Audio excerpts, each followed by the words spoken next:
أعوذ بالله السميع العليم من الشيطان الرجيم بسم الله الرحمن الرحيم ولكم في القصاص حياة يا أولي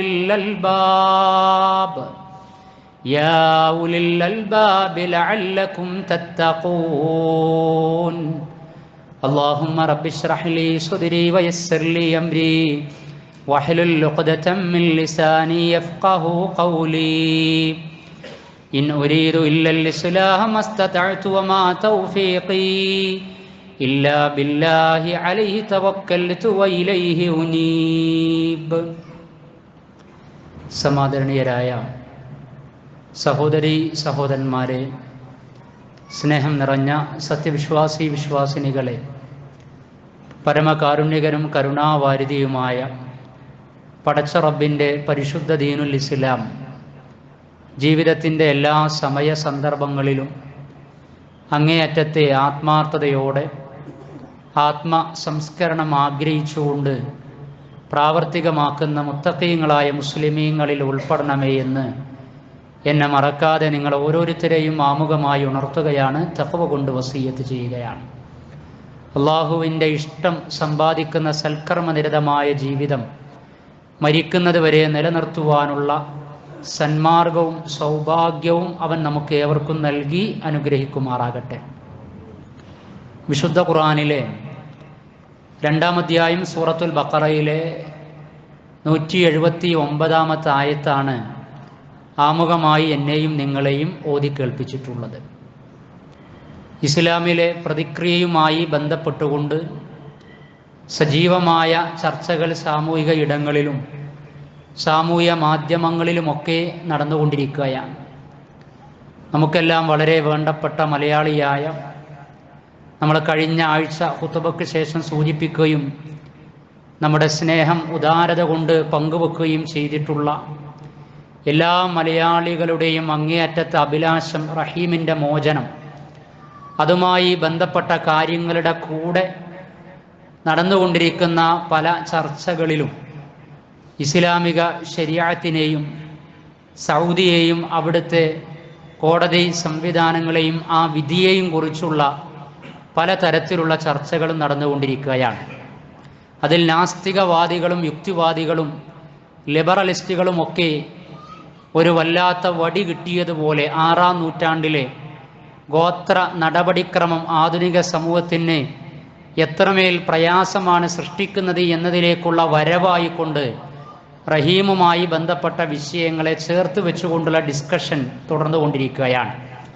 അവിടെയാണ് ഇസ്ലാമിക ശരീഅത്തുമായി ബന്ധപ്പെടുത്തി ഈ വിഷയത്തെക്കുറിച്ച് സാമാന്യമായ ധാരണ നമ്മൾ മനസ്സിലാക്കേണ്ടത്. ആ കേസുമായി ബന്ധപ്പെട്ട വിശദാംശങ്ങളൊക്കെ കൂടുതൽ വന്നുകൊണ്ടിരിക്കുകയാണ്.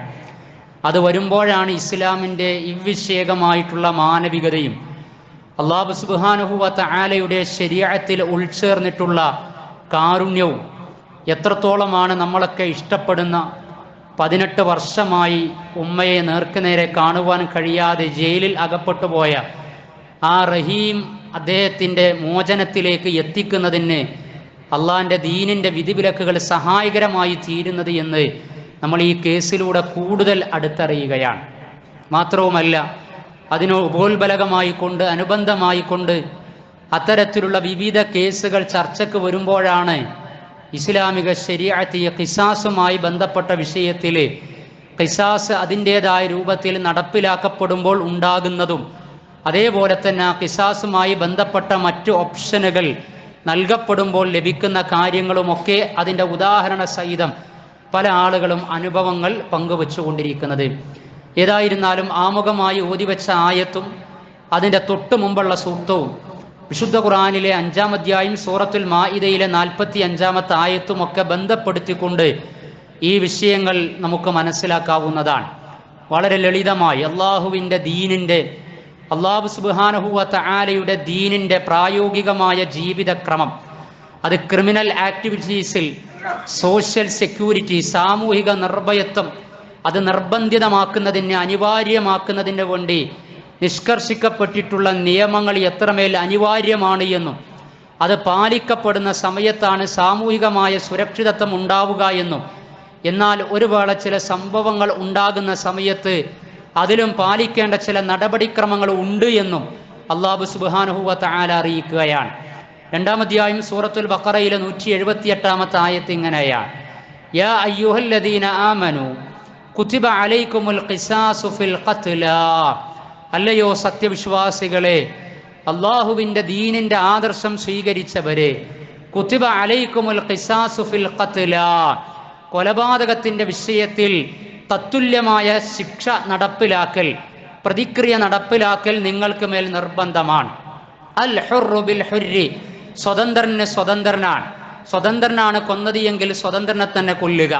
വൽ അബ്ദു ബിൽ അബ്ദി, അടിമക്ക് അടിമ. വൽ ഉൻസാ ബിൽ ഉൻസാ, സ്ത്രീയാണ് കൊന്നത് എങ്കിൽ ആ സ്ത്രീയെ തന്നെ കൊല്ലുക.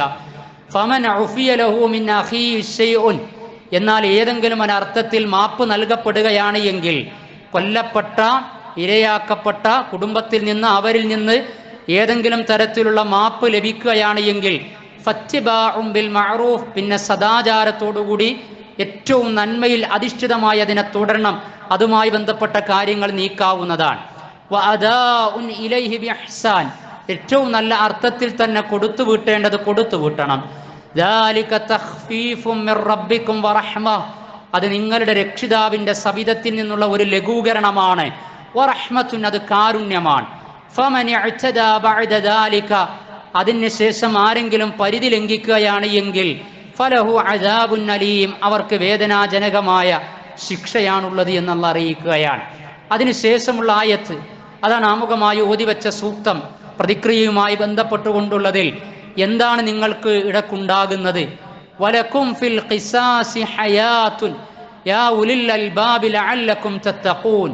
വലക്കും ഫിൽ ഖിസാസി ഹയാത്ത്, നിങ്ങൾ തത്തുല്യമായ ശിക്ഷ കൊടുക്കുന്നതിൽ, പ്രതിക്രിയ നടപ്പിൽ വരുത്തുന്നതിൽ, കൊലക്ക് പകരം കൊല എന്ന നിലക്കുള്ളത് നടപ്പിലാക്കപ്പെടുന്നതിലൂടെ ഹയാത്തുൻ, നിങ്ങൾക്ക് ജീവിതമുണ്ട്. യാ ഉലിൽ അൽബാബി ലഅല്ലക്കും തത്തഖൂൻ, നിങ്ങൾ ചിന്തിക്കുന്നവരാണ് എങ്കിൽ, നിങ്ങൾ സൂക്ഷ്മത പുലർത്തി ധർമ്മനിഷ്ഠയോടെ ജീവിക്കാൻ ആഗ്രഹിക്കുകയുമാണ് എങ്കിൽ പ്രതിക്രിയയിൽ ജീവിതവുമുണ്ട് എന്നാണ്. പ്രതിക്രിയയിൽ ജീവിതമുണ്ട് എന്ന് പറഞ്ഞാൽ ബോധപൂർവമായി കൊലപാതകം നടത്തുന്ന ആളുകളെ നിയമപരമായി കൊണ്ട് ഭരണകൂടം കൊലപാതകത്തിന് വിധേയമാക്കുമ്പോൾ പിന്നെ അവരിലൂടെ കൊല ചെയ്യപ്പെടാൻ സാധ്യതയുള്ള ആളുകൾ രക്ഷപ്പെടുകയാണ്. അതേപോലെ തന്നെ പിന്നെയും കൊലപാതകം എന്ന് പറയുന്ന അള്ളാഹുവിൻ്റെ ദീനിൽ അല്ലെങ്കിൽ എല്ലാ മനുഷ്യ സമൂഹങ്ങളിലും അങ്ങേയറ്റത്തെ പാതകമാകുന്ന, സാമൂഹികമായ അരക്ഷിതാവസ്ഥയിലേക്ക് നയിക്കുന്ന, എല്ലാ അർത്ഥത്തിലുമുള്ള സ്വാസ്ഥ്യം നഷ്ടപ്പെടുത്തുന്ന ഹീനകൃത്യത്തിന് ശ്രമിക്കുന്ന ആളുകൾക്ക് വലിയ താക്കീതാണ്. കൊല നടത്തിക്കഴിഞ്ഞാൽ പിന്നെ അതിൻ്റെ പര്യവസാനം ഈ രൂപത്തിലായിരിക്കും എന്നത് അല്ലാഹു സുബ്ഹാനഹു വ തആല നിശ്ചയിച്ചതിലൂടെ, അതാണ് നിങ്ങൾക്ക് ജീവിതമുണ്ട് എന്ന് പറയുന്നത്.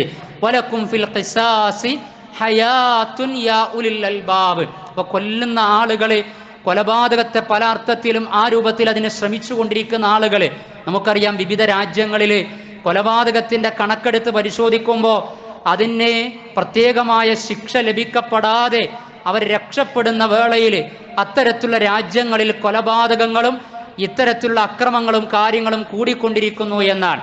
എന്തിനേറെ നമ്മുടെ രാജ്യത്ത് തന്നെ നടന്ന കൊലപാതകങ്ങൾ, നമ്മുടെ സ്റ്റേറ്റിൽ നടന്ന കൊലപാതകങ്ങൾ, റിയാസ് മൗലയുടെ കൊലപാതകവും ആ പ്രതികൾ രക്ഷപ്പെട്ടതുമൊക്കെ കാണുന്ന സമയത്ത് വിധവയായിട്ടുള്ള സഹോദരിയും മക്കളുടെയും കണ്ണീര്, ഇനി എന്ത് എന്ന ചോദ്യം, അവരുടെ ജീവിതത്തെക്കുറിച്ചുള്ള ആശങ്ക, കൊടിഞ്ഞി ഫൈസലിന്റെ കൊലപാതകം, ഇങ്ങനെ എത്രയോ ബിൽക്കീസ് ബാനുവിനെ പ്രയാസപ്പെടുത്തിയ ആ കുടുംബത്തിലെ 8ഓളം അതല്ലെങ്കിൽ 10ലധികം ആളുകളെ കൊന്നുകളഞ്ഞ ആളുകൾക്കൊക്കെ സ്വീകരണം കൊടുത്തുകൊണ്ട് പുറത്തിറക്കി കൊണ്ടുവരല്, അതുപോലെ തന്നെ വിവിധ രാജ്യങ്ങളിലുള്ള കൊലപാതകങ്ങളൊക്കെ കാണുന്ന സമയത്ത് അതിന് വിധേയപ്പെട്ട ആളുകളും അവരുടെ കുടുംബങ്ങളും കണ്ണീരായിക്കൊണ്ട് നീതി നിഷേധിക്കപ്പെട്ടുകൊണ്ട് ജീവിതത്തിന്റെ ബാക്കി ഭാഗങ്ങൾ നീക്കുന്ന വേളയിൽ വലക്കും ഫിൽ ഖിസാസി ഹയാത്തും യാ ഉലിൽ അൽബാബ്, അവിടെ പ്രതിക്രിയ നടത്തപ്പെടുന്നു എങ്കിൽ, അതിന് തത്തുല്യമായ ശിക്ഷ നടപ്പിൽ വരുത്തുകയാണ് എങ്കിൽ തീർച്ചയായിട്ടും ബാക്കിയുള്ള ആളുകൾക്ക് സമാധാനപൂർണമായി ജീവിക്കാൻ സാധിക്കുന്നതാണ് എന്ന്. ഇതാണ് അല്ലാഹു സുബ്ഹാനഹു വ തആലയുടെ ശരീഅത്തിന്റെ വിധി എന്ന് പറയുന്നത്. ഇത് ബനൂ ഇസ്രായേൽ സമൂഹത്തിന് അല്ലാഹു നിശ്ചയിച്ചതാണ്. തൗറയിലും ഇൻജീലിലും ഒക്കെ കാണുവാൻ കഴിയുന്നതാണ്. വിശുദ്ധ ഖുർആനിലെ 5-ാം അധ്യായം സൂറത്തുൽ മാഇദയിലെ 45-ാമത്തെ ആയത്തിൽ وكتبنا عليهم فيها أن النفس بالنفس والعين بالعين والأنف بالأنف والأذن بالأذن والسن بالسن والجروح قصاص فمن تصدق به فهو كفارة له ومن لم يحكم بما أنزل الله فأولئك هم الظالمون وكتبنا عليهم അവരുടെ മേലും മുൻഗാമികളുടെ മേലും നാം നിയമമായി നിശ്ചയിച്ചിട്ടുണ്ട് അന്നൻ നഫ്സ ബിൻ നഫ്സി അന്യായമായി കൊണ്ട് ഒരു നഫ്സിനെ ഒരാളെ വകവരുത്തി കഴിഞ്ഞാൽ അയാളെയും വകവരുത്തണം വൽ ഐന ബിൽ ഐനി കണ്ണെടുത്തു കഴിഞ്ഞാൽ അവന്റെയും കണ്ണെടുക്കണം വൽ അൻഫ ബിൽ അൻഫി മൂക്കിന് മൂക്ക് വൽ ഉദ്ന ബിൽ ഉദ്നി ചെവിക്ക് ചെവി വസ്സിന്ന ബിസ്സിന്നി പല്ലിന് പല്ല് വൽ ജുറൂഹ ഖിസാസുൻ മുറിവിന് മുറിവ് എന്ന അർത്ഥത്തിൽ പ്രതിക്രിയ തത്തുല്യ ശിക്ഷ നടപ്പിലാക്കപ്പെടേണ്ടതുണ്ട് ഫമൻ തസദ്ദഖ ബിഹി ഇനി ആരെങ്കിലും സദഖ നിർവഹിക്കുകയാണ് എങ്കിൽ ഫഹുവ കഫാറത്തുൽ ലഹു അത് പ്രായശ്ചിത്തമാണ് എങ്കിൽ ആ അർത്ഥത്തിലും അത് സ്വീകരിക്കാവുന്നതാണ്. പക്ഷേ പരസ്പര ധാരണയുണ്ടാകണം. അതിലേക്ക് ഞാൻ വരുന്നുണ്ട്. വമല്ലം യഹ്കും ബിമാ അൻസലല്ലാഹ് അല്ലാഹു സുബ്ഹാനഹു വ തആല വിധിച്ചത് നിങ്ങൾ നടപ്പിലാക്കണം. ഫൗലായി നടപ്പിലാക്കാതിരുന്നു കഴിഞ്ഞാൽ ഫൗലായിക ഹുമുൽ ളാലിമൂൻ അവർ അക്രമികളായ ആളുകളാണ്. അപ്പൊ സമൂഹത്തിന്റെ ക്രമം തെറ്റാതിരിക്കണമെങ്കിൽ, ധർമ്മം നഷ്ടപ്പെടാതിരിക്കണമെങ്കിൽ അല്ലാഹു സുബ്ഹാനഹു വ തആലയുടെ വിധി നടപ്പിലാക്കപ്പെടണമെന്ന് അല്ലാഹു സുബ്ഹാനഹു വ തആല അറിയിക്കുകയാണ്. ഇതാണ് ശരീഅത്ത് എന്ന് പറയുന്നത്. ആ ശരീഅത്തിനെ ഫോളോ ചെയ്തുകൊണ്ടാണ് സൗദി അറേബ്യയുടെ നിയമം എന്ന് പറയുന്നതിന്റെ ക്രിമിനൽ ലോകൾ എന്ന് പറയുന്നത്. അതിന്റെ അടിസ്ഥാനത്തിലാണ് അവിടെയുള്ള കാര്യങ്ങൾ ഈ വിഷയകമായി നടപ്പിലാക്കപ്പെട്ടുകൊണ്ടിരിക്കുന്നത്. അബ്ദുറഹീമുമായി ബന്ധപ്പെട്ട സഹോദരന്റെ കേസുകളും ഈ രൂപത്തിൽ തന്നെയാണ് പരിഗണിക്കപ്പെട്ടിട്ടുള്ളത്. അങ്ങനെ പരിഗണിക്കപ്പെട്ടപ്പോൾ ആ കേസിന്റെ വിശദാംശങ്ങളൊക്കെ വന്നുകൊണ്ടിരിക്കുകയാണ്.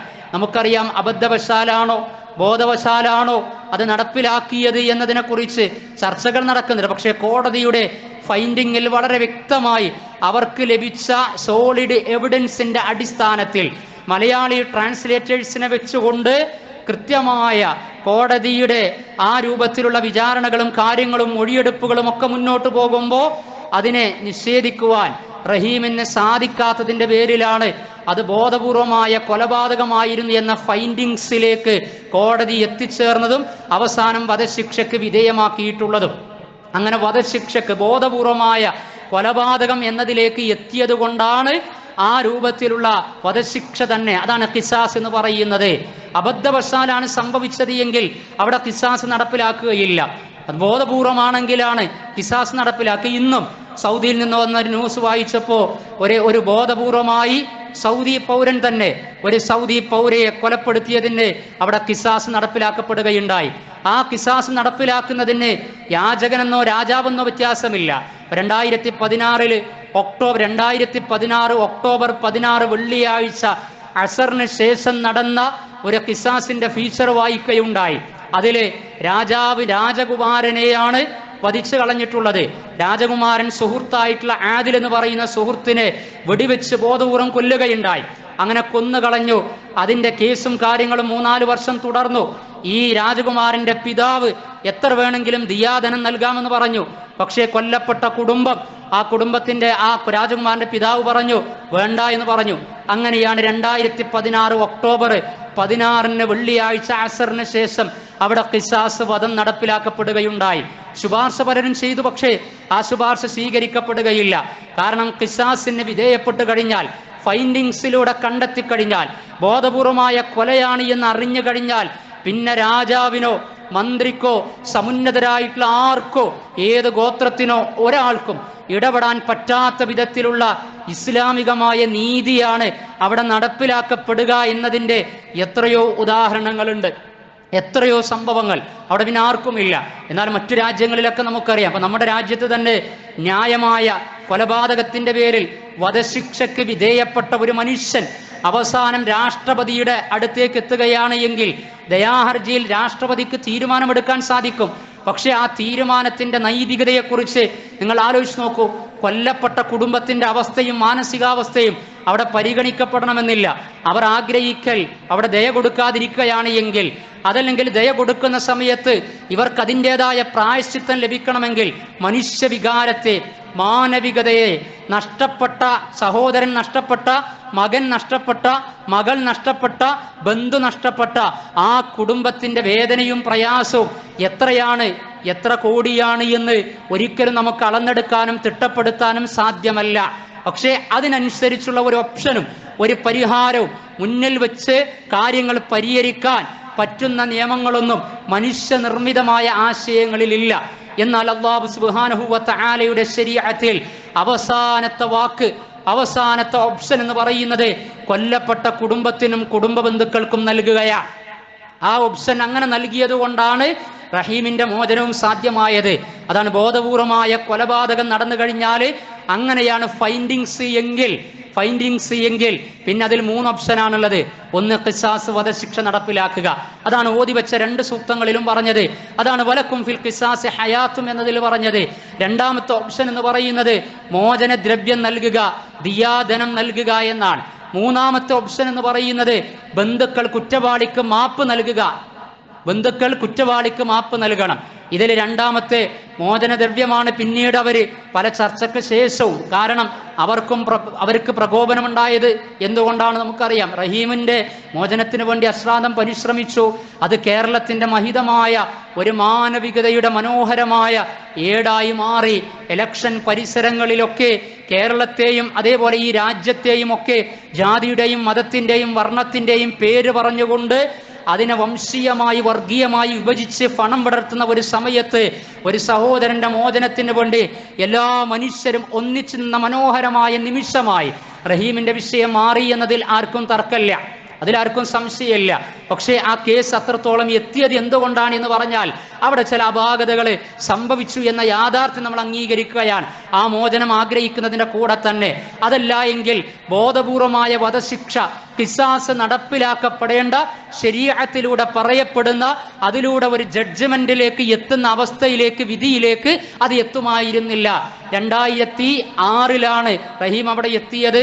ആ സമയത്ത് യാത്ര പോകുന്നതിനിടക്ക് അതിൻ്റെ മുമ്പ് ആക്സിഡന്റ് സംഭവിച്ച് കഴുത്തിന് താഴെ ചലനശേഷിയില്ലാത്ത അനസ് എന്ന് പറയുന്ന കുട്ടിയെ പരിപാലിക്കാനുള്ള ചുമതലയായിരുന്നു റഹീമിനെ കൊടുത്തിരുന്നത്. ആ യാത്രക്കിടയിൽ ഒരു സിഗ്നലിലെത്തി. ആ സിഗ്നലിനും വണ്ടി ഓടിക്കാൻ പറഞ്ഞു. പക്ഷേ സാധ്യമല്ലല്ലോ, പറ്റില്ല എന്ന് പറഞ്ഞപ്പോൾ തുപ്പി എന്നാണ് പറയുന്നത്. അതിനെ ആ സമയത്ത് തുപ്പരുത് എന്ന അർത്ഥത്തിലാകാം. അള്ളാഹു അഅലം, അതിന്റെ രഹസ്യങ്ങളൊക്കെ അള്ളാഹുവിനാണ് അറിയുക. ഏതായിരുന്നാലും അത്രമേൽ ക്രൂരത കാണിക്കുന്ന ഒരു മാനസികാവസ്ഥയൊന്നും റഹീമിനുണ്ടാവുകയില്ല. നമുക്കറിയാം, നമ്മുടെ മനസ്സ്, മനുഷ്യരുടെ മനസ്സ് അങ്ങനെ ജോലിക്കെത്തി, അന്യനാട്ടിലെത്തി ജോലി ചെയ്തുകൊണ്ടിരിക്കുമ്പോൾ, പ്രത്യേകിച്ച് ഒരു ഭിന്നശേഷി, ഒരു സഹോദരന് വേണ്ടിയിട്ട് ഖിദ്മത്ത് ചെയ്ത് ഉപജീവനം നയിച്ചു കൊണ്ടിരിക്കുന്ന മനുഷ്യന്റെ മനസ്സ് അത്രത്തോളം ഒന്നും ആയിത്തീരുകയില്ല. എന്നാൽ തുപ്പരുത് എന്നൊക്കെ വിചാരിച്ച് കൈകൊണ്ട് അത് തടയുന്നതിനിടക്ക് ജീവൻ രക്ഷാ ഉപകരണത്തിൽ കൈ പതിക്കുകയും ശ്വാസോച്ഛ്വാസത്തിന് പ്രയാസമുണ്ടാവുകയും ചെയ്തു. പക്ഷേ റഹീം അത് തിരിച്ചറിഞ്ഞില്ല. വാഹനമെടുത്ത് മുന്നോട്ട് പോയി. കുറച്ചു കഴിഞ്ഞ് പിന്നോട്ട് നോക്കിയപ്പോഴാണ് ശബ്ദമൊന്നും കേൾക്കണില്ല, നുരയും പതയും വന്നു. അപ്പോൾ ജീവൻ നഷ്ടപ്പെട്ടോ എന്ന സംശയം ഉണ്ടാകി. 1 മാസമേ ആയിട്ടുള്ളൂ. സൗദിയിലേക്ക് എത്തിയിട്ട് ആകെ ബേജാറായി. അമ്മാവന്റെ മകൻ്റെ ഓർമ്മയിൽ നിസാർ, ഒളവണ്ണ സ്വദേശി, അദ്ദേഹത്തെ വിളിച്ചു. അദ്ദേഹം വന്നു. ഇവിടെ സൗദിയാണ്, നിയമം വളരെ കർശനമാണ്. ഒരാളുടെ മുമ്പിലും നിയമവും നീതിയും അത് ആ ഒരു അർത്ഥത്തിലാണ് മുന്നോട്ട് പോകല്. എന്താ ചെയ്യാമെന്ന് പറഞ്ഞപ്പോൾ വളഞ്ഞ വഴിയിൽ ഒരു മാർഗം പയറ്റി. അത് അവരുടെ അവിവേകമായിരുന്നു. കാരണം അവർ മരുഭൂമിയിലേക്ക്, ഒരു ഒഴിഞ്ഞ സ്ഥലത്തേക്ക് കൊണ്ടുപോയി. അങ്ങനെ റഹീമിനെ കെട്ടിയിട്ട് അവസാനം പിന്നെ അത്തരത്തിലുള്ള ഒരു പ്രത്യേക തരത്തിലുള്ള കാര്യങ്ങളൊക്കെ അവർ പ്രവർത്തിച്ചു. അവരെ കൊണ്ട് അവർ ആ സമയത്ത് അവരുടെ മാനസികാവസ്ഥ അതാണ് പൈശാചികമായി അവർക്ക് തോന്നിപ്പിച്ചത്. കാരണം ഇനി എന്ത് ചെയ്യും, ബോധപൂർവമല്ല, ഇനി രക്ഷപ്പെടാൻ എന്താണ് ചെയ്യുക, കുഞ്ഞ് കൊല്ലപ്പെട്ടിരിക്കുകയാണ് എന്ന്. ഇപ്പൊ കൊള്ളക്കാർ വന്ന് കവർച്ചക്കിടക്ക് കൊല്ലപ്പെട്ടതാണ് എന്ന രൂപത്തിൽ വരുത്തി തീർക്കാൻ ശ്രമം നടത്തി. പോലീസ് വന്നു. അങ്ങനെ പോലീസ് റഹീമിന്റെ കോൾ ലിസ്റ്റുകളൊക്കെ പരിശോധിച്ചപ്പോൾ നിസാറിന് ഫോൺ ചെയ്തിട്ടുണ്ടായി. നിസാറിനെ വിളിച്ചു വരുത്തി. അന്വേഷണം പുരോഗമിച്ചു. പെട്ടെന്ന് കാര്യം കിട്ടി. അതുവരെ ആ കുടുംബം വിചാരിച്ചത് ഇങ്ങനെ ഈ രൂപത്തിൽ കൊള്ളക്കാരുടെ അക്രമത്തിന് വിധേയമായി അതിനിടക്കാണ് തങ്ങളുടെ കുഞ്ഞ് കൊല്ലപ്പെട്ടത്, മരിച്ചത്, റഹീമിനും പ്രയാസം ഉണ്ടായി എന്നാൽ ഇതിനെ വേറെ രൂപത്തിലേക്ക്, ആംഗിളിലേക്ക് കൊണ്ടുപോയപ്പോൾ ആ കുടുംബത്തിന്റെ മാനസികാവസ്ഥ മാറി, അല്ലെങ്കിൽ ആ കേസിന്റെ ഗതിവിഗതികൾ മാറി. അപ്പോൾ ബോധപൂർവമായിട്ട് കൊലപാതകത്തിന് ശ്രമം നടത്തി, അതിന് സഹായ സഹകരണങ്ങൾ ചെയ്തു എന്ന രൂപത്തിലേക്ക് ആ കേസ് മുന്നോട്ട് പോയപ്പോഴാണ് ഞാൻ ആമുഖമായി ഓതി വെച്ച ഇസ്ലാമിക ശരീഅത്തിലെ ഖിസാസ് ഖിസാസുമായി ബന്ധപ്പെട്ട ജഡ്ജ്മെന്റിലേക്കൊക്കെ അത് എത്തിയത്.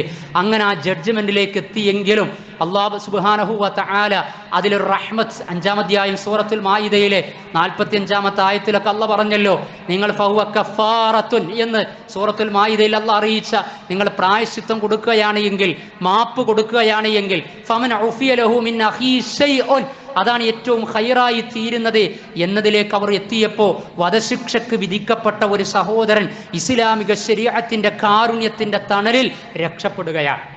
കാരുണ്യത്തിന്റെ തണലിൽ രക്ഷപ്പെടുകയാണ്. അതല്ലെങ്കിൽ 2016 ഒരു രാജാവിനെ വധിച്ചു കളഞ്ഞ, ഇന്ന് ഒരു സൗദി പൗരനെ ഇതേപോലെയുള്ള ഖിസാസിന് വിധേയമാക്കിയിട്ടുള്ള ആ സൗദി ഗവൺമെന്റിനെ സംബന്ധിച്ചിടത്തോളം രാജാവെന്നോ യാചകനെന്നോ ഹൗസ് ഡ്രൈവറെന്നോ മന്ത്രി പദവിയിൽ ഇരിക്കുന്ന ആളുകളെന്നോ വ്യത്യാസമില്ലാതെ നടപടിക്രമങ്ങൾ നടത്തിക്കൊണ്ടിരിക്കുന്നവർക്ക് അവരൊരു വേർതിരിവും കാണിക്കാറില്ല.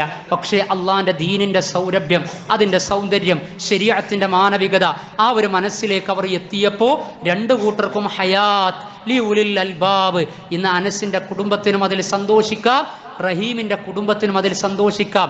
ഇരു കുടുംബങ്ങൾക്കും അല്ലാഹു സൂറത്തുൽ ബഖറയിൽ പറഞ്ഞതുപോലെയുള്ള ഒരു പുതുജീവിതത്തിലേക്ക് അത് വഴി നടത്തപ്പെടുകയാണ്. പിന്നെ പ്രായശ്ചിത്തവുമായി ബന്ധപ്പെട്ട എമൗണ്ടിൽ പല ആളുകളും ചർച്ച നടത്തി. ആ എമൗണ്ടും ഇസ്ലാം നിശ്ചയിച്ചിട്ടുണ്ട്. ബോധപൂർവമായിട്ട് കൊന്നതാണെങ്കിൽ പോലും 100 ഒട്ടകങ്ങൾക്ക് സമാനമാകുന്ന തുകയാണ് എന്ന് പറഞ്ഞത്. 100 ഒട്ടകങ്ങൾ എന്ന് പറഞ്ഞാൽ ഏകദേശം 1 കോടിയോളം രൂപയാണ് 100 ഒട്ടകങ്ങൾക്ക് വരിക എന്നാണ്. അത്രയേ നിങ്ങൾ ചോദിക്കാൻ പാടുള്ളൂ. പക്ഷേ പിന്നെ എത്രത്തോളം ചോദിക്കണമെന്ന് ചില കേസുകളൊക്കെ വരുന്ന സമയത്ത് അവരാണ് തീരുമാനിക്കുക. എന്തായിരുന്നാലും ഒരു മനുഷ്യന്റെ ജീവന്റെ വില എന്ന് പറയുന്നത് അത് വലിയ വില തന്നെയാണ്. ആ വിലയുടെ വില എത്രയാണ് എന്ന് ചില സമയങ്ങളിൽ നമുക്ക് പറയാൻ, അതിന് നിർവചനം കണ്ടെത്താൻ സാധ്യമല്ല. കാരണം അല്ലാഹ് പറഞ്ഞതാണ്, ഓമൻ അഹ്യാഹാ ഫകഅന്നമാ അഹ്യന്നാസ ജമീആ. നിങ്ങൾ ഒരു മനുഷ്യൻക്ക് ജീവനും ജീവിതവും കൊടുത്തു കഴിഞ്ഞാൽ, രക്ഷപ്പെടുത്തി കഴിഞ്ഞാൽ, ഭൂമിയിലുള്ള മുഴുവൻ മനുഷ്യരെയും ജീവിപ്പിച്ചതിന്, രക്ഷപ്പെടുത്തിയതിന് തുല്യമാണ്. നിരുപാധികമായി അന്യായമായി ഒരു മനുഷ്യനെ കൊന്നുകളഞ്ഞാൽ ഭൂമിയിലുള്ള മുഴുവൻ മനുഷ്യനെയും കൊന്നതിന് സമാനമാണ്. 7 വൻപാപങ്ങളിൽ ഒരു വൻപാപം ഖത്ലുൻ നഫ്സ്, മനുഷ്യവധം എന്ന് പറയുന്നതാണ്. സ്വർഗം നിഷിദ്ധമാകുന്നതാണ്. അതേപോലെ തന്നെ അങ്ങനെയുള്ള വധങ്ങൾ സമൂഹത്തിൽ വ്യാപിച്ച് കഴിഞ്ഞാൽ സമൂഹത്തിന്റെ സ്വസ്ഥ ജീവിതത്തിന് വലിയ ഭംഗം ഉണ്ടാക്കും എന്നതിന് എത്രയോ അനുഭവങ്ങളാണ്.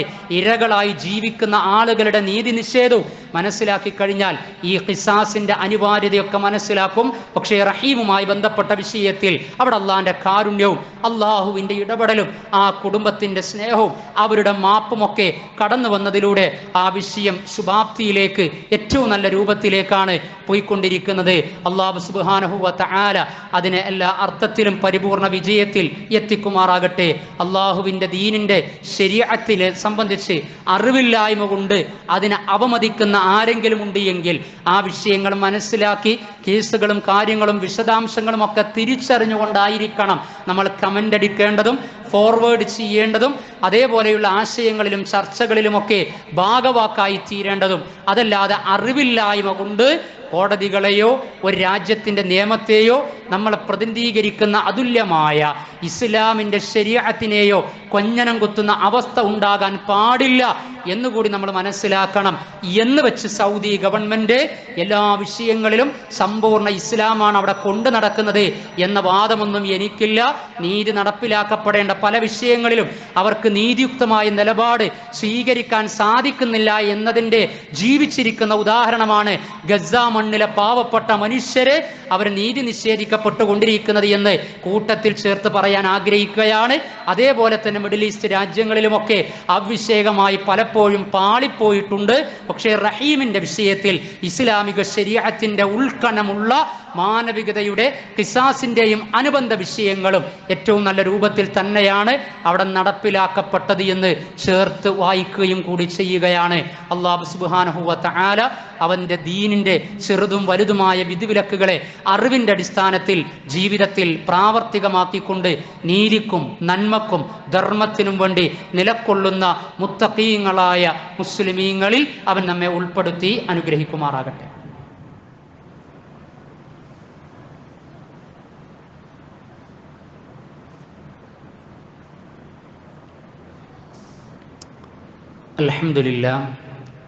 الحمد لله الذي أنعمنا وأسعدنا بهذا اليوم المبارك وهو الذي أسعدنا بشريعة الإسلام وهو الذي أكرمنا بالقرآن والصلاة والسلام على القائل خيركم من تعلم القرآن وعلمه.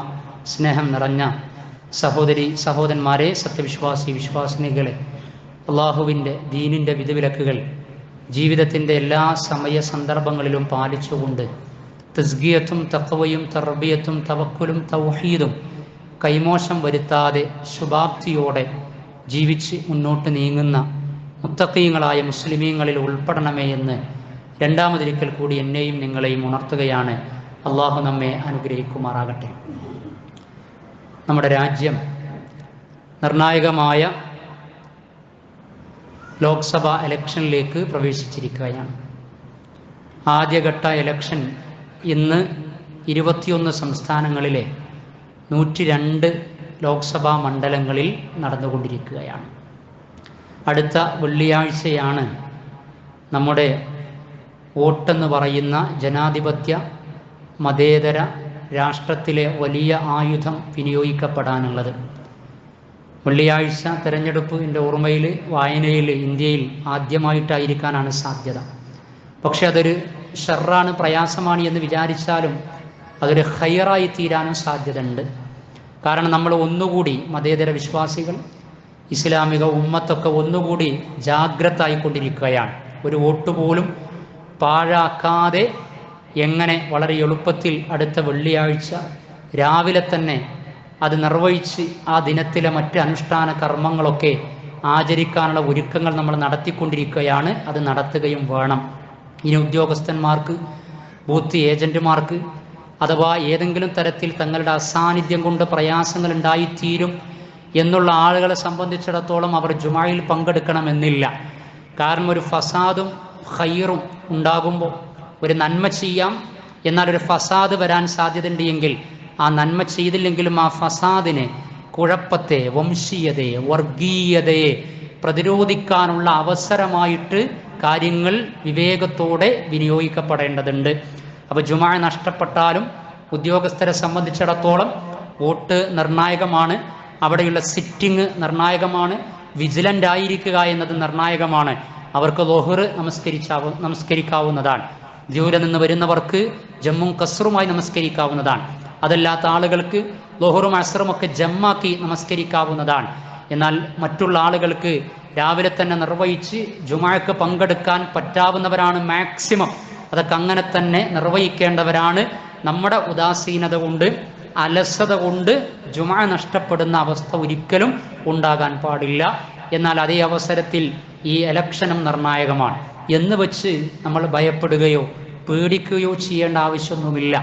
ഇസ്ലാമിക ചരിത്രത്തിൻ്റെ ഇന്നലകൾ, വിശുദ്ധ ഖുർആനിൻ്റെ ആയാത്തുകൾ, അതിൽ പ്രവാചകന്മാർ നിയോഗിതരായിട്ടുള്ള സമൂഹങ്ങൾ, ആധുനിക കാലഘട്ടം, ഇതേ മെമ്പറിൽ വെച്ച് തന്നെ ചെങ്കിസ് ഖാനും അതുപോലെയുള്ള വംശീയ ഉന്മൂലനത്തിന് വേണ്ടി, എത്നിക് ക്ലെൻസിങ്ങിന് വേണ്ടി ശ്രമം നടത്തിയിട്ടുള്ള ആളുകൾ, ഇതിൻ്റെയൊക്കെ ചരിത്രമെടുത്ത് വായിക്കുമ്പോൾ ആദർശ വിശുദ്ധിയുടെ, തൗഹീദി ബോധത്തിൻ്റെ, നന്മയുടെ അടിസ്ഥാനത്തിൽ ഈ ഉമ്മത്ത് എക്കാലത്തും അതിജീവനം നേടിയിട്ടുണ്ട്. സഹായിക്കേണ്ടടത്ത് അള്ളാഹ് സഹായിച്ചിട്ടുണ്ട് എന്ന് തന്നെയാണ് പ്രമാണങ്ങളും ചരിത്രവും നമ്മെ പഠിപ്പിച്ചു കൊണ്ടിരിക്കുന്നത്. പക്ഷേ അതിനെന്ത് വേണം? വലാ തുഫ്സിദു ഫിൽ അർളി ബഅദ ഇസ്ലാഹിഹാ വദ്ഉ ഖൗഫൻ വതമആ. നിങ്ങൾ പടച്ചറബിനോട് അങ്ങേയറ്റത്തെ ഭയഭക്തിയോടെ, പ്രതീക്ഷയോടെ ഇനി ഈ രാജ്യത്തിൻ്റെ ഗതിവിഗതി അള്ളാഹുവെ ഇങ്ങനെയായി തീരണമെന്ന അങ്ങേയറ്റത്തെ ആഗ്രഹത്തോടുകൂടി നമ്മൾ പ്രാർത്ഥിക്കണം പടച്ചറബിനോട്. അതിൻ്റെ കൂടെ ഇന്ന റഹ്മത്തല്ലാഹി ഖരീബ്, അള്ളാഹുവിൻ്റെ കാരുണ്യം വളരെ സമീപത്താണ്. മിനൽ മുഹ്സിനീൻ, സുഹൃതം ചെയ്യുന്നവർക്ക്, സുഹൃതം ചെയ്തുകൊണ്ടിരിക്കുകയാണെങ്കിൽ, റമദാനിനെ തുടർന്നു കൊണ്ടിരിക്കുകയാണെങ്കിൽ, പ്രവർത്തനങ്ങൾ നമ്മൾ അവസാനിപ്പിച്ചിട്ടില്ല എങ്കിൽ, സൽക്കർമ്മ നിരതരായിക്കൊണ്ടിരിക്കുകയാണെങ്കിൽ, ശിർക്ക് കലരാത്ത വിശ്വാസം നമുക്കുണ്ട് എങ്കിൽ തീർച്ചയായിട്ടും സുഹൃതം ചെയ്യുന്നവരുടെ കൂടെ അല്ലാഹു സുബ്ഹാനഹു വ തആല ഉണ്ട് എന്ന് തീർച്ചയായും നമ്മൾ മനസ്സിലാക്കേണ്ടതുണ്ട്. അതുകൊണ്ട് തന്നെ ആ ഒരു രൂപത്തിൽ നമ്മൾ മുന്നോട്ട് നീങ്ങണം. അതിൻ്റെ കൂടെ നമ്മൾ പ്രാർത്ഥിക്കുകയും വേണം പടച്ചറബിനോട്. സൂറത്തുൽ മുംതഹിനയിലെ 5-ാമത്തെ ആയത്ത് ഒരു പ്രാർത്ഥന കൂടിയാണ്. റബ്ബന, ഞങ്ങളുടെ രക്ഷിതാവേ, ലാ തജഅൽനാ ഫിത്നതൻ ലില്ലദീന കഫറൂ, ലാ തജഅൽനാ, ഞങ്ങളെ നീ ആക്കി തീർക്കരുത്. ഫിത്നതൻ ലില്ലദീന കഫറു, നിഷേധികളായ ആളുകൾക്കുള്ള ഒരു പരീക്ഷണ വസ്തുവായി, ഒരു കളിപ്പാവയാക്കിയിട്ട് നാഥാ ഞങ്ങളെ നീ മാറ്റരുതേ എന്നാണ്. നിഷേധികളായ, അവിശ്വാസികളായ, അധർമ്മകാരികളായ, തീവ്രവാദികളായ, വർഗീയവാദികളായ ആളുകൾക്കുള്ള ഒരു കളിപ്പാവയാക്കിയിട്ട് ഞങ്ങളെ നീ മാറ്റരുതേ. വഗ്ഫിർ ലനാ, ഞങ്ങൾക്ക് നീ പൊറുത്തു തരണം. പാപമംഗലമായ മനസ്സുമായി അധർമ്മങ്ങൾ പ്രവർത്തിച്ചതിൻ്റെ പേരിലാണ് നീ ഞങ്ങളെ പരീക്ഷിക്കാൻ തുനിയുന്നത് എങ്കിൽ വഗ്ഫിർ ലനാ, ഞങ്ങൾക്ക് നാഥാ നീ പൊറുത്തു തരണം. റബ്ബനാ, ഞങ്ങളുടെ രക്ഷിതാവേ, ഇന്നക അൻതൽ അസീസുൽ ഹകീം, തീർച്ചയായും നീയാണ് അസീസ്, അള്ളാഹുവാണ് പ്രതാപശാലി. പലരും അധികാരങ്ങൾ പറഞ്ഞ് പല കാര്യങ്ങളും സാധ്യതകളൊക്കെ പറഞ്ഞ് അവരെ അസീസുകളായി തീരാൻ ആഗ്രഹിക്കുന്നുണ്ട്. പക്ഷേ അള്ളാഹുവാണ് യഥാർത്ഥ അസീസ്. ഹക്കീം എന്നാണ് അസ്മാഉൽ ഹുസ്നയിൽ ആ പ്രാർത്ഥനയുടെ ആയത്തിൻ്റെ അവസാന ഭാഗം. ഹക്കീം എന്ന് പറഞ്ഞാൽ ഈ ലോകത്ത് ഏത് കാര്യം എവിടെ എങ്ങനെ സംഭവിക്കണമെന്ന് നിശ്ചയിക്കുന്നവൻ അവൻ അള്ളാഹുവാണ്. അതാണ് ഹക്കീം, യുക്തിഭദ്രമായി. അതുകൊണ്ട് ഈ ഉമ്മത്തിൻ്റെ ഖൈർ, ഇതിൻ്റെ നന്മ, ഇതിൻ്റെ നിലനിൽപ്പ്, ആദർശബോധ്യം, ജീവിതം പഠിക്കൽ ഏതൊക്കെ രൂപത്തിലായിരിക്കണമെന്ന് ഹിക്മത്തോടുകൂടി അള്ളാഹുവാണ് നിശ്ചയിച്ച് നിർണയിച്ച് നൽകുന്നത്. അതിൽ നമുക്ക് പിടിച്ചു നിൽക്കാൻ പാകത്തിലുള്ളതിന് വേണ്ടി അള്ളാഹിനോട് പ്രാർത്ഥിക്കാം. അതാണ് ഉറങ്ങുന്ന സമയത്ത് നമ്മൾ ആമൻ റസൂൽ ചൊല്ലുമ്പോഴുള്ള പ്രാർത്ഥന. എല്ലാ നമസ്കാരത്തിന് ശേഷവും അതാണ് നമ്മൾ ചൊല്ലിക്കൊണ്ടിരിക്കുന്ന ആയത്തിൽ പറഞ്ഞുകൊണ്ടിരിക്കുന്നത്. റബ്ബന വലാ തുഹമ്മിൽനാ മാ ലാ ത്വാഖത ലനാ ബി, ഞങ്ങൾക്ക് വഹിക്കാവുന്നതിലപ്പുറം, സഹിക്കാവുന്നതിലപ്പുറമുള്ള ഭാരം ഞങ്ങൾക്ക് നീ നൽകരുതേ എന്ന് അള്ളാഹിനോട് നമ്മൾ പ്രാർത്ഥിക്കുന്നുണ്ട്. പക്ഷേ ആ ഓതുന്ന ആളുകളിൽ എത്ര ആളുകൾക്ക് അർത്ഥമറിയാം? എത്ര തവണ നമ്മളത് ചൊല്ലാറുണ്ട്, പാരായണം ചെയ്യാറുണ്ട്? ആമന റസൂൽ ഓതി അർത്ഥബോധത്തോടെ ആലോചിച്ച് അങ്ങനെ കിടക്കുന്ന പതിവ് നമുക്കുണ്ടാകാറുണ്ടോ? നമസ്കാരത്തിന് ശേഷം ആ 2-3 ആയത്തുകൾ നമ്മൾ പാരായണം ചെയ്യാറുണ്ടോ? പാരായണം ചെയ്യുന്നവർ ഈ അർത്ഥം ആലോചിക്കാറുണ്ടോ? ഇതൊക്കെ വ്യക്തമായി ആലോചിക്കേണ്ട, മനസ്സുകൊടുത്ത് ആശയബോധ്യത്തോടെ അങ്ങേയറ്റത്തെ ആഗ്രഹത്തോടെ അല്ലാഹു സുബ്ഹാനഹു വ തആലയോട് തേടേണ്ട സമയം കൂടിയാണിത്. അപ്പം അതുകൊണ്ട് തന്നെ അടുത്ത വെള്ളിയാഴ്ച ഒരർത്ഥത്തിൽ നിർണായകമാണ്, മറ്റൊരർത്ഥത്തിൽ ഇൻഷാ അല്ലാഹ് പ്രതീക്ഷയായി തീരുന്നതുമാണ്. അതിനനുസരിച്ചുള്ള അലിയലികളൊക്കെ നടന്നുകൊണ്ടിരിക്കുന്നുണ്ട്. അള്ളാഹിൻ്റെ സഹായം നമ്മുടെ കൂടെ ഉണ്ടാകും. ഇത് ഇസ്ലാമിക ഉമ്മത്തിന് മാത്രമല്ല, ഇത് ഇന്ത്യക്ക് വേണ്ടിയാണ്, നമ്മുടെ രാജ്യത്തിന് വേണ്ടിയാണ്. പിന്നെ ഈ ഉമ്മത്തിനെ കുറിച്ച് നമ്മൾ പറയുന്നത് ഈ രാഷ്ട്രത്തിൻ്റെ സ്വാതന്ത്ര്യ ലബ്ധിക്ക് വേണ്ടിയിട്ട് മുന്നിൽ നിന്ന് പടപൊരുതി ഈ രാജ്യത്തിന് വേണ്ടി സമ്പത്തും രക്തവും ഒഴുക്കിയിട്ടുള്ള പൂർവ്വസൂരികളുടെ പിന്മുറക്കാരാണ് നമ്മൾ. അതുകൊണ്ട് ഈ രാജ്യത്തിൻ്റെ പൈതൃകം അതിൻ്റെ ഭരണഘടന അധിഷ്ഠിതമായി അതിൻ്റെ ജനാധിപത്യ മതേതരത്വ ബോധത്തിൽ നിലനിൽക്കണം എന്നതിൽ അങ്ങേയറ്റത്തെ ആഗ്രഹം നമുക്കുണ്ടാകണം. അതിൻ്റെ അടിസ്ഥാനത്തിലാണ്. അതിൽ ന്യൂനപക്ഷമെന്നോ ഭൂരിപക്ഷമെന്നോ വ്യത്യാസമില്ല. ഈ രാജ്യത്തുള്ള മുഴുവൻ മനുഷ്യരും യൂണിറ്റി ഇൻ ഡൈവേഴ്സിറ്റി, നാനാത്വത്തിൽ ഏകത്വമുള്ള ഭരണഘടനയുടെ പ്രയാമ്പിളിൽ പറഞ്ഞ we the people of India, നമ്മൾ ഇന്ത്യയിലെ ജനങ്ങൾ എന്ന നിലക്ക് മുന്നോട്ട് പോകാൻ സഹായകരമായി തീരുന്ന വഴിത്തിരിവുള്ള ഒരു ഇലക്ഷന് അതിൻ്റെതായ ഗൗരവത്തിൽ നമ്മൾ നോക്കിക്കാണണം. അത് സ്റ്റേറ്റ് അടിസ്ഥാനത്തിലായാലും സെൻട്രൽ അടിസ്ഥാനത്തിലായാലും ഉത്ബുദ്ധതയുടെ രൂപത്തിലായിരിക്കണം വോട്ട് നമ്മൾ രേഖപ്പെടുത്തേണ്ടത്.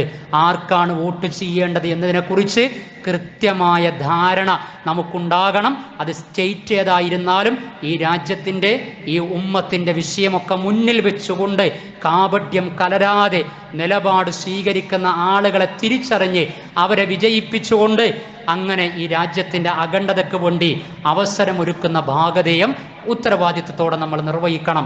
അല്ലാഹു സുബ്ഹാനഹു വ തആല നമ്മെ അനുഗ്രഹിക്കുമാറാകട്ടെ. അല്ലാഹുവേ, ഞങ്ങളിൽ അറിയാതെ സംഭവിച്ചു പോയ തെറ്റുകുറ്റങ്ങളെ നീ പുറത്തു മാപ്പാക്കി തരണമേ നാഥ. നിർവഹിച്ചു കൊണ്ടിരിക്കുന്ന കർമ്മങ്ങൾ നീ കബൂൽ ചെയ്യണമേ നാഥ. അല്ലാഹുവേ, ഞങ്ങളുടെ പ്രാർത്ഥനകൾ നിർണായകമായ പല വിഷയങ്ങളിലും നിന്നോട് തേടിക്കൊണ്ടിരിക്കുകയാണ്. അല്ലാഹുവേ, നീ സ്വീകരിക്കണമേ. പ്രാർത്ഥന സ്വീകരിക്കാത്ത വല്ല വീഴ്ചകളും സംഭവിക്കുന്നു എങ്കിൽ അല്ലാഹുവേ, നീ പുറത്തു മാപ്പാക്കി തരണമേ നാഥ. അല്ലാഹുവേ, ലോകത്തിൻ്റെ വിവിധ ഭാഗങ്ങളിൽ പ്രയാസപ്പെടുന്ന ഒരുപാട് സഹോദരീ സഹോദരന്മാർ, അല്ലാഹു അവർക്കെല്ലാം നീ അതിജീവനം നൽകണമേ. ഗസ്സയിലെ പോരാട്ടം തുടർന്നുകൊണ്ടിരിക്കുകയാണ്. ആ മണ്ണിന് നീ നിർഭയത്വം നൽകണമേ നാഥ. ആ പോരാട്ടത്തെ നീ വിജയിപ്പിക്കണമേ നാഥ. ബൈത്തുൽ മഖ്ദിസിന്റെ വിമോചനത്തോളം എത്തിക്കണമേ നാഥ. ആ മണ്ണിനെയും ഞങ്ങളുടെ മണ്ണിനെയും നീ അരക്ഷിതമായ അവസ്ഥകളിൽ നിന്ന് കാത്ത് രക്ഷിക്കണമേ നാഥ. നിർഭയത്വത്തോടുകൂടി സാമൂഹ്യ ബോധത്തോടെ സഹജീവി സ്നേഹത്തോടെ മുന്നോട്ട് നീങ്ങാൻ ഒരുമയായി പ്രവർത്തിക്കാനും കഴിയുന്ന വിധത്തിലുള്ള സൗഹൃദ അന്തരീക്ഷം നീ നിലനിർത്തി തരണമേ നാഥ. മരണപ്പെട്ടുപോയ മാതാപിതാക്കൾ ബന്ധുമിത്രാദികൾ, സഹോദരി സഹോദരന്മാർ, തണലിൻ്റെ ചെയർമാൻ ഡോക്ടർ ഇദ്രീസ് സാഹിബിൻ്റെ മാതാവ് മറിയം ബി മരണപ്പെട്ടു. അല്ലാഹു സുബ്ഹാനഹു വ തആല മഗ്ഫിറത്ത് പ്രദാനം ചെയ്യുമാറാകട്ടെ.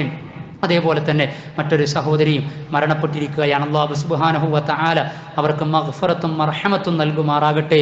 അതേപോലെ തന്നെ ഒമാനിലൊക്കെ നടന്നുകൊണ്ടിരിക്കുന്ന പ്രയാസങ്ങൾ, പരീക്ഷണങ്ങൾ UAE ഉള്ളത് നമുക്കറിയാം. അതിൽ നിന്ന് മരണപ്പെട്ട ആളുകൾ, ആ മരണപ്പെട്ട ഒരു കുടുംബത്തിലെ 10ലധികം മക്കളുടെയൊക്കെ വീഡിയോകളൊക്കെ നമ്മൾ കണ്ടതാണ്. ആ കുടുംബത്തിന് അല്ലാഹു ആശ്വാസം നൽകുമാറാകട്ടെ, മരണപ്പെട്ടവർക്ക് മഗ്ഫിറത്ത് നൽകുമാറാകട്ടെ, പരീക്ഷണങ്ങളിൽ നിന്ന് അല്ലാഹു ആ നാടിനെ സംരക്ഷിക്കുമാറാകട്ടെ. നമ്മുടെ പ്രവാസി കുടുംബ ബന്ധുക്കളെ, സുഹൃത്തുക്കൾക്ക് അല്ലാഹു തൗഫീഖും സംരക്ഷണവും പ്രദാനം ചെയ്യുമാറാകട്ടെ. അല്ലാഹുവെ, ഞങ്ങൾ രോഗികളായ ആളുകൾ, കിടപ്പ് രോഗികൾ, ചികിത്സ തേടിക്കൊണ്ടിരിക്കുന്നവർ, അല്ലാഹുവെ അവർക്കെല്ലാം നീ അസുഖത്തിന് ശമനം നൽകുന്ന വിധത്തിൽ ചികിത്സ നീ ഫലപ്രദമാക്കി തീർക്കണമേ നാഥ. നമ്മുടെ ഒരു സഹോദരൻ, അദ്ദേഹത്തിൻ്റെ കുടുംബ ബന്ധു മജ്ജ മാറ്റിവെക്കൽ ശസ്ത്രക്രിയക്ക് വിധേയമാവുകയാണ്. മജ്ജ കൊടുക്കുന്നവരും സ്വീകരിക്കുന്നവരും, അല്ലാഹുവെ രണ്ടും നീ ഖൈറിൽ എത്തിക്കണമേ നാഥ, ശമനം നൽകണമേ നാഥ, ചികിത്സ പൂർണ്ണതയിൽ എത്തിക്കണമേ നാഥ. അത്തരത്തിലുള്ള അസുഖങ്ങളെ തൊട്ട് ഞങ്ങൾക്ക് നീ കാവൽ നൽകണമേ. അല്ലാഹുമ്മ അഇസ്സൽ ഇസ്ലാമ വൽ മുസ്ലിമീൻ വഅദില്ല ശിർക വൽ മുശ്രികീൻ. അല്ലാഹുമ്മ ഇന്നാ നസ്അലുക ഇൽമൻ നാഫിഅ വറിസ്ഖൻ തയ്യിബ വഅമലൻ മുതഖബ്ബല. റബ്ബനാ ആതിനാ ഫിദ് ദുനിയാ ഹസന വഫിൽ ആഖിറതി ഹസനതൻ വഖിനാ അദാബൻ നാർ. اللهم انصر المسلمين في فلسطين. اللهم انصر المظلومين في جميع أنحاء العالم. اللهم كن نصيرا ومعينا للمجاهدين في فلسطين. اللهم دمر وشتت أعداءك وأعداء السلم والسلام والتعايش والإسلام. ربنا تقبل منا إنك أنت السميع العليم.